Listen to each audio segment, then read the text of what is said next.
Hi everyone, I'm Liam, and in this super quick tip video, I'll be showing you how you can preview your images in black and white using one simple keystroke.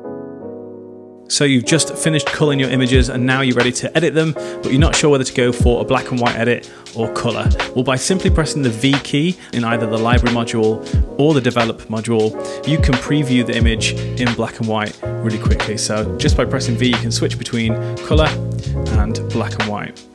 Let's jump into the develop module and I'll show you what is happening here. So in develop, if we go up to the basic panel, you can see the default profile of Adobe Color is applied to this color image. But if we press the V key, this will switch over to Adobe Monochrome. So that's all it's doing. By pressing V, you're switching between the current color profile and the default monochrome profile. So this can actually be used in conjunction with color presets. So let's go ahead and apply one of the presets from Quest 4. So let's go for AQ4 preset 3.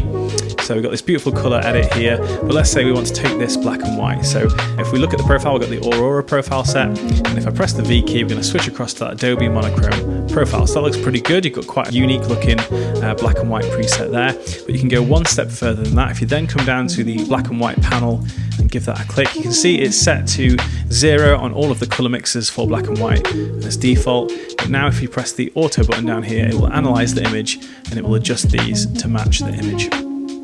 And there we go, we've got a nice simple black and white edit using the color preset.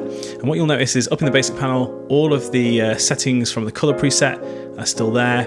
Calibration is still set the same, the detail, any grain that's in there. So you get all elements of the preset, but we're just switching it across to black and white and applying an auto mix for the color sliders.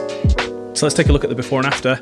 On the left hand side we have the straight out of camera color image, and on the right hand side we have a black and white edit that we've created using a color preset and switching the profile to black and white using the V key on the keyboard. So that's it for this quick tip. I hope you found this video useful. I'd love to see your black and white edits using this technique. Be sure to share those in the Archipelago Quest Facebook group, and I'll catch you next time.